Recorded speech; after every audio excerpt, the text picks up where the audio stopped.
Australia সরকার visa বাতিল করায় দেশটি থেকে ফিরে আসতে বাধ্য হচ্ছেন বাংলাদেশি ইসলামী বক্তা মিজানুর রহমান আজহারী।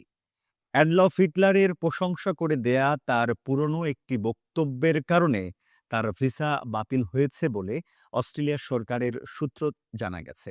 অস্ট্রেলিয়া সরকারের এই সিদ্ধান্তের ক্ষেত্রে একটি মহল প্রভাব খাটিয়েছে বলে দাবি করেছেন আজহারী।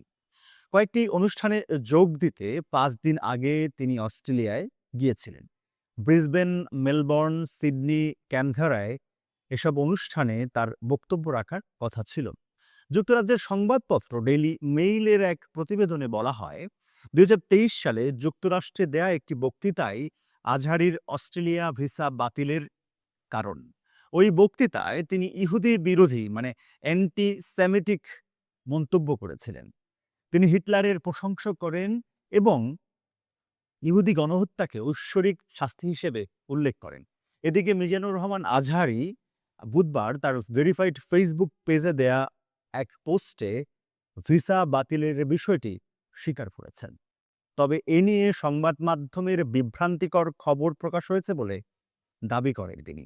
আজহারী লিখেছেন, অস্ট্রেলিয়ার মুসলিম কমিউনিটির আমন্ত্রণে গত ৫ দিন ধরে আমি অস্ট্রেলিয়ায় অবস্থান করছি। আমার সফর নিয়ে যে সংবাদটি ছড়িয়েছে তা বিদেশি একটি প্রতিবেদনের ভুল এবং বিভ্রান্তিকর ব্যাখ্যা। আসলে এই খবর থেকে আমরা একটি বিষয় স্পষ্ট করে বুঝতে পারি, অ্যান্টিসেমিটিক বক্তব্য বা প্রমাণিত গণহত্যাকে ভিন্নভাবে উপস্থাপন করার চেষ্টা উন্নত বিশ্বে অপরাধ হিসেবে বিবেচিত হয়, কিন্তু বাংলাদেশের ক্ষেত্রে ভিন্ন চিত্র দেখা যায়। এখানে স্বাধীনতা যুদ্ধের ত্যাগ এবং মহিমাকে নানা উপায়ে প্রশ্নবিদ্ধ করার চেষ্টা করা হয়েছে। ৩০ লাখ না ৩ লাখ এ ধরনের মন্তব্য প্রায়শই শোনা যায়, কোনো রাগঢাক ছাড়াই। দেশের অস্তিত্ব নিয়ে বারবার এরকম প্রশ্ন তোলা আমরা দেখেছি।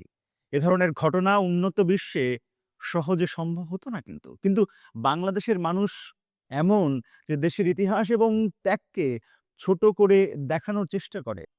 রবার্ট পেইন তার massacre the tragedy of Bangladesh গ্রন্থে ইয়াহিয়া খানের একটি উদ্ধৃতি দিয়েছেন। সেখানে বলা হয়েছে, the kill 3 million of them and the rest will it out of our hands.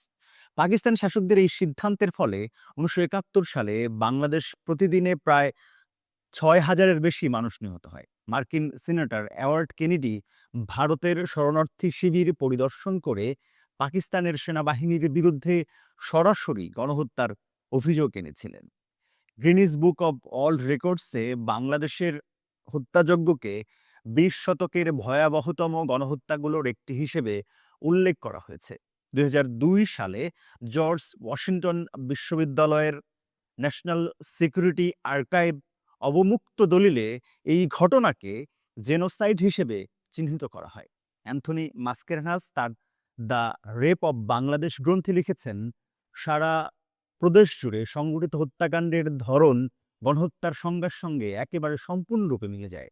সেনাবাহিনী নৃশংসতা ছিল নির্বিচার।